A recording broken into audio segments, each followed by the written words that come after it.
Hello everyone welcome to learn with Yasmin. আজি ভিডিঅ'ত আমি আলোচনা কৰিম ক্লাছ 12 বায়োলজিৰ চেপ্টাৰ 11 জৈৱ প্ৰযুক্তিবিদ্যা আৰু ইয়াৰ প্ৰয়োগ। সো আমি ডিএনএ ক্লোনিঙৰ বৈশিষ্ট্যসমূহ পঢ়ি আছিলোঁ। দুটা বৈশিষ্ট্য অলৰেডি ডিছকাছ কৰা হৈছে। আজি হ'ব থাৰ্ড বৈশিষ্ট্য ক্লোনিঙৰ স্থান।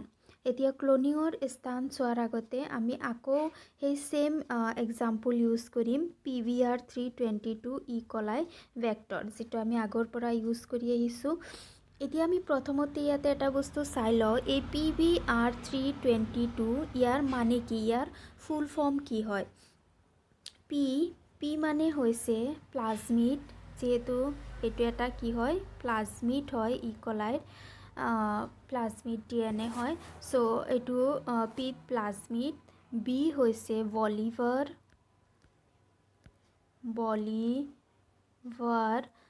আৰ হৈছে ৰড্ৰিং,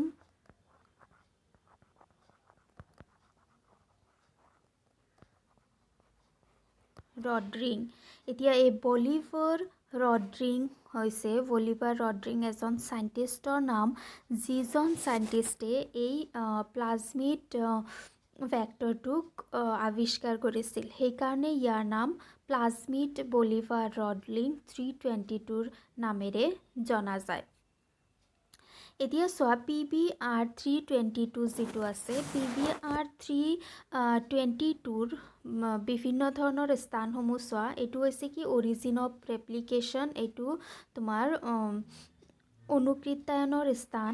MPR এম্ফিচিলিন টেট্ৰাচাইক্লিন, ইয়াতে আছে এম্ফিচিলিন, এইখিনি স্থানত আছে কি টেট্ৰাচাইক্লিন। এম্ফিচিলিন আৰু টেট্ৰাচাইক্লিন কি হয়, নিৰ্বাচনক্ষম চিহ্ন।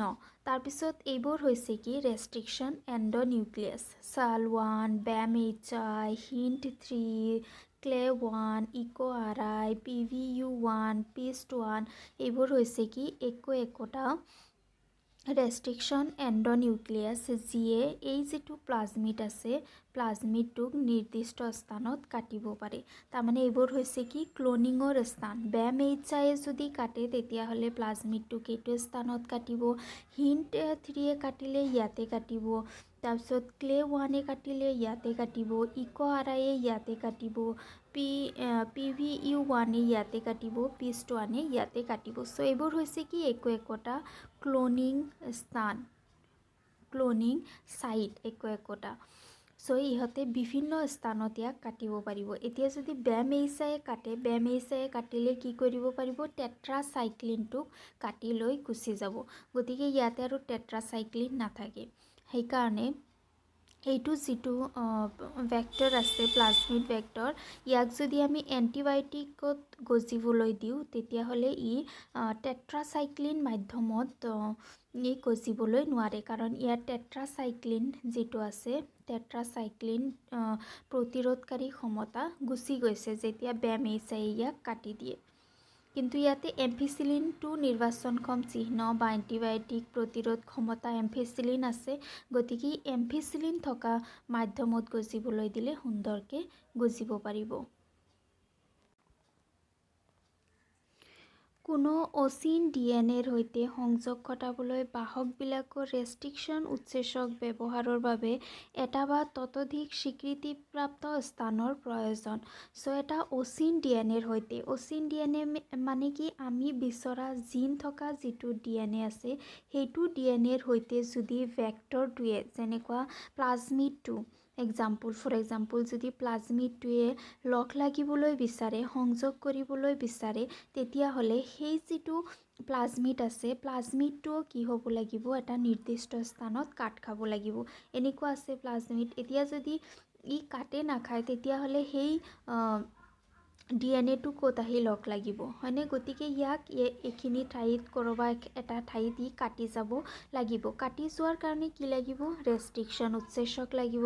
ৰেষ্ট্ৰিকশ্যন উৎসেচকে ইয়াক কাটি দিব আৰু যিখিনি খালী ঠাই ওলাব তাতে সেই আমি বিচৰা ডিএনএটো আহি পেলাই লগ লাগিব পাৰিব। এটাতকৈ বেছি স্বীকৃতিপ্ৰাপ্ত স্থান বাহক এটাত থাকিলে ডিএনএৰ বহু টুকুৰাৰ অংশৰ সৃষ্টি হয় আৰু তেতিয়া ক্লোনিং প্ৰক্ৰিয়াটো জটিল হয়।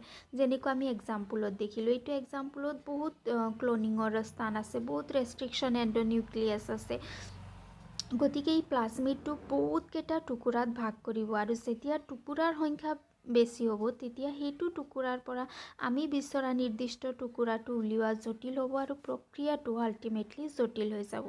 প্ৰতিজৈৱিক প্ৰতিৰোধকাৰী দুটা জিনৰ যিকোনো এটা ৰেষ্ট্ৰিকশ্যন স্থানত বহিৰাগত DNA সংযোগ কাৰ্য সম্পাদিত হয়।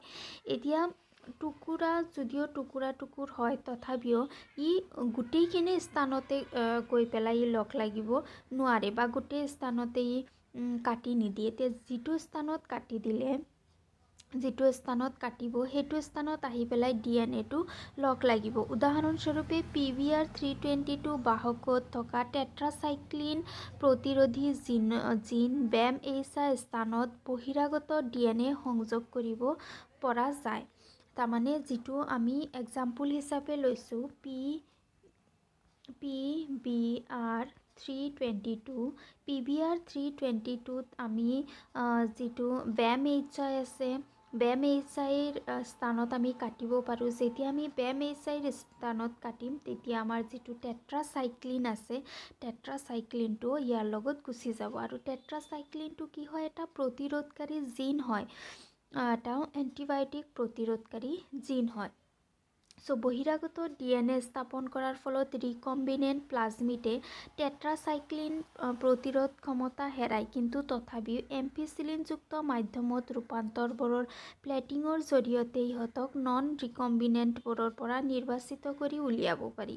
এতিয়া চোৱা, PVR 322ত যদিও এম্ফিচিলিনে কাটি দিয়ে আৰু টেট্ৰাচাইক্লিনটো গুচি যায়, তেতিয়াহ'লে এই টেট্ৰাচাইক্লিন মাধ্যমত গজিব নোৱাৰে, যদিও ইয়াতে এম্ফিচিলিন ৰৈ যায় আৰু ই এম্ফিচিলিন মাধ্যমত গজিব পাৰে। আৰু তেতিয়া আমি গম পাওঁ যে ই ৰিকম্বিনেণ্ট হয় নে নন ৰিকম্বিনেণ্ট হয়, আৰু ইহঁতক আমি পৃথক কৰিব পাৰি। এম্ফিচিলিনযুক্ত মাধ্যমত উৎপন্ন হোৱা ৰূপান্তৰকবোৰক পিছত টেট্ৰাচাইক্লিনযুক্ত মাধ্যমলৈ বদলি কৰা হয়। চ' এম্ফিচিলিনত যিবোৰ সৃষ্টি হয় সেইবোৰক পিছত আকৌ টেট্ৰাচাইক্লিনযুক্ত মাধ্যমত ৰূপান্তৰ কৰা হয়। এম্ফিচিলিনত থকা মাধ্যমত বৃদ্ধি হ'ব, কিন্তু টেট্ৰাচাইক্লিন মাধ্যমত বৃদ্ধি নহয়। এতিয়া এম্ফিচিলিন মাধ্যমত যেতিয়ালৈকে আছিল তেতিয়ালৈকে ইয়াৰ বৃদ্ধি হৈ থাকিব। যেতিয়াই আমি ইয়াক টেট্ৰাচাইক্লিন মাধ্যমলৈ লৈ আহিম তেতিয়া ইয়াৰ বৃদ্ধি বন্ধ হৈ যাব, ইয়াৰ আৰু বৃদ্ধি নহয়। কিন্তু ৰিকম্বিনেণ্টবিলাকৰ দুয়োটা প্ৰতিজৈৱিকত থকা মাধ্যমত বৃদ্ধি হয়। নন ৰিকম্বিনেণ্ট যিবোৰ আছে, নন ৰিকম্বিনেণ্ট মানে কি, য'ত RDNA কানেক্ট নহয়, সেইবোৰ হৈছে কি নন ৰিকম্বিনেণ্ট। আৰু নন ৰিকম্বিনেণ্টবোৰ দুয়োটা প্ৰতিজৈৱিক থকা মাধ্যমতে বৃদ্ধি হ'ব পাৰে। টেট্ৰাচাইক্লিনে থাকক বা এম্ফিচিলিনে থাকক, দুয়োটা মাধ্যমতে নন ৰিকম্বিনেণ্টবোৰ বৃদ্ধি হ'ব পাৰে। এই ক্ষেত্ৰত এটা প্ৰতিজৈৱিক প্ৰতিৰোধী জিন ৰূপান্তক নিৰ্বাচনত সহায় কৰে, আৰু আনটোৱে প্ৰতিজৈৱিক প্ৰতিৰোধী জিন বহিৰাগত DNA স্থাপনৰ কাৰণে নিষ্ক্ৰিয় হৈ পৰে আৰু ৰিকম্বিনেণ্টবোৰৰ নিৰ্বাচনত সহায় কৰে। চ' এই প্ৰক্ৰিয়াত আমাৰ যে দুটা জিন আছে, প্ৰতিৰোধী জিন আছে, টেট্ৰাচাইক্লিন আৰু এম্ফিচিলিন, ইয়াৰ এটা কি হৈ যাব, ইয়াৰ এটা ডিছমিছ হৈ যায়, কিন্তু ই আকৌ কি কৰিব পাৰে, ই নিষ্ক্ৰিয় হৈ পৰে। যদিও নিষ্ক্ৰিয় হৈ পৰে, ই কি কৰে, RDNAক এটা স্থান দিয়ে সংযোগ হ'বলৈ, নিষ্ক্ৰিয় হৈ পেলাই। আৰু এম্ফিচিলিনে প্ৰতিজৈৱিক প্ৰতিৰোধী, ইয়াৰ যিটো ধৰ্ম, ইয়াৰ যিটো বৈশিষ্ট্য, সেইটো পালন কৰে। ইহঁতে প্ৰতিজৈৱিক প্ৰতিৰোধী জিনসমূহ হিচাপে কাম কৰে আৰু প্ৰতিজৈৱিকক প্ৰতিৰোধ কৰি পেলাই বৃদ্ধি হয়। প্ৰতিজৈৱিকবিলাকৰ নিষ্ক্ৰিয়কৰণৰ জৰিয়তে ৰিকম্বিনেণ্টবোৰৰ নিৰ্বাচন এটা আফজা কাম, আৰু ইয়াৰ বাবে বিভিন্ন প্ৰতিজৈৱিকত দুখন প্লেটত একেলগে প্লেটিং কৰিব লাগে। সেই গতিকে বিকল্প নিৰ্বাচনক্ষম বা মাৰ্কাৰ উদ্ভাৱন কৰা হৈছে, যিবোৰে ৰঞ্জিত দ্ৰব্যৰ উপস্থিতিত ৰং উৎপন্ন কৰাৰ সামৰ্থ্যৰ ওপৰত ভিত্তি কৰি ৰিকম্বিনেণ্ট আৰু নন ৰিকম্বিনেণ্টবোৰক ছেপাৰেট কৰে। এতিয়া যিবোৰ ৰিকম্বিনেণ্ট আৰু নন ৰিকম্বিনেণ্ট আছে সিহঁতৰ যিহেতু কাম বেলেগ বেলেগ। নন ৰিকম্বিনেণ্টৰ আমাৰ একো প্ৰয়োজনে নাই, কিন্তু ৰিকম্বিনেণ্টৰ প্ৰয়োজন আছে জিনীয় অভিযন্ত্ৰণত। গতিকে ইহঁতক পৃথক কৰাব লাগে আৰু পৃথককৰণৰ কাৰণে আমাক সহায় কৰে নিৰ্বাচনক্ষম চিহ্নই। চ' ইয়াতে কি হৈ যায়, তেনেহ'লে যিটো উৎসেচক থাকে, যিটো উৎসেচক এটা ইয়াতে নোহোৱা হৈ যায়, যেনেকুৱা টেট্ৰাচাইক্লিনটো নিষ্ক্ৰিয় হৈ যায়, উৎসেচক নিষ্ক্ৰিয় হয় আৰু এইটো প্ৰক্ৰিয়াক প্ৰবিষ্টকাৰী নিষ্ক্ৰিয়কৰণ ইনচাৰ্চনেল ইনএক্টিভেশ্যন বুলি কোৱা হয়। ইনচাৰ্চনেল ইনএক্টিভেশ্যন মানে হৈছে কি, ছাপ'জ এইটো হৈছে কি আমাৰ PBR322। এতিয়া PBR322ৰ বিভিন্ন স্থানত ক্লনিং স্থান আছে। ছাপ'জ ইয়াতে আছে কি আমাৰ ৰেষ্ট্ৰিকশ্যন এণ্ডনিউক্লিয়াছ BAM-HI আৰু ইয়াতে আছে আমাৰ নিৰ্বাচনক্ষম চিহ্ন টেট্ৰাচাইক্লিন, ইয়াতে আছে এম্ফিচিলিন। এতিয়া কি হৈ যায় যে যেতিয়া BAM-HI আমাৰ এইটো প্লাজমিডটোক কাটি দিয়ে, BAM-HI যেতিয়াই কাটিব তেতিয়াই এইখিনি স্থানত কাটিব। এইখিনি স্থানত কটাৰ লগে লগে এই যিটো টেট্ৰাচাইক্লিন আছিল এইটো কাটি গুচি যায় আৰু ইয়াতে কি আহে, ইয়াতে আহে এটা ফৰেন DNA, এটা বাহিৰাগত DNA আহি পেলাই ইয়াতে লগ লাগে। চ' যেতিয়া ইয়াতে বাহিৰাগত DNA আহি পেলাই লগ লাগে, তাৰমানে আমাৰ টেট্ৰাচাইক্লিন যিটো ইয়াতে আছিলে সেইটো নিষ্ক্ৰিয় হৈ যায়। গতিকে ইয়াতে যে আমাৰ দুটা জিন আছে, এটা হৈছে কি এম্ফিচিলিন আৰু এটা হৈছে টেট্ৰাচাইক্লিন। ইহঁত হৈছে কি প্ৰতিজৈৱিক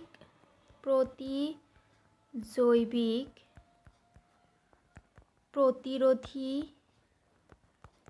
জিন। চ' ইহঁতৰ যিহেতু এটা ৰৈ যায়, যিটো ৰৈ যায় সিহঁতে প্ৰতিজৈৱিকসমূহক প্ৰতিৰোধ কৰে, প্ৰতিৰোধ কৰি পেলাই এইটো প্লাজমিডক প্ৰতিজৈৱিক মাধ্যমত গজাত সহায় কৰে আৰু যিটো কাটি গুচি যায় সেইটোৱে ফৰেন DNAক, এটা বাহিৰাগত DNAক এই প্লাজমিডৰ সৈতে, এই ভেক্টৰৰ সৈতে লগ লাগিবলৈ চান্স দিয়ে। চ' এইকাৰণে ইয়াক প্ৰবিষ্টকাৰী নিষ্ক্ৰিয়কৰণ বুলি কোৱা হয়। বেক্টেৰিয়াৰ প্লাজমিডৰ যদি কোনো ধৰণৰ গজা নাথাকে তেতিয়া ৰঞ্জিত কাৰ্যদ্ৰব্যৰ উপস্থিতিয়ে নীলা ৰঙৰ উপনিৱেশ বা কলনীৰ সৃষ্টি কৰে। গজা বা ঘঁহাৰ উপস্থিতিয়ে এই গ্লাইক'চাইডৰ প্ৰবিষ্টকাৰী নিষ্ক্ৰিয়ণ কৰে আৰু তেতিয়া বেক্টেৰিয়াৰ কলনীবোৰ কোনো ৰঙৰ সৃষ্টি নকৰে। ইয়াকে ৰিকম্বিনেণ্ট কলনী হিচাপে চিহ্নিত কৰা হয়। তাৰমানে বেক্টেৰিয়াৰ প্লাজমিডৰ যদি কোনো ধৰণৰ ইনচাৰ্চন নাথাকে, যদি প্লাজমিডত কোনো ইনচাৰ্ট নহয়, কোনো বস্তু যেনেকুৱা ফৰেন DNA যদি সুমুৱাই দিয়া নহয়, তেতিয়া ৰঞ্জিত কাৰ্যদ্ৰব্যৰ উপস্থিতিয়ে কলনীৰ সৃষ্টি কৰে। তাৰমানে নীলা ৰঙৰ এটা কলনী, এটা গ্ৰুপৰ সৃষ্টি কৰে। আৰু যদি ইনচাৰ্ট হয়, কিবা এটা বস্তু যদি ইনচাৰ্ট হয় ভেক্টৰটোত, তেতিয়াহ'লে প্ৰবিষ্টকাৰী নিষ্ক্ৰিয়কৰণ হয়। তাৰমানে যিটো জিন আছিল সেইটো নিষ্ক্ৰিয় হৈ যায়। তাৰমানে কি যদি ইনচাৰ্ট নহয়, যদি RDNA যদি ইনচাৰ্ট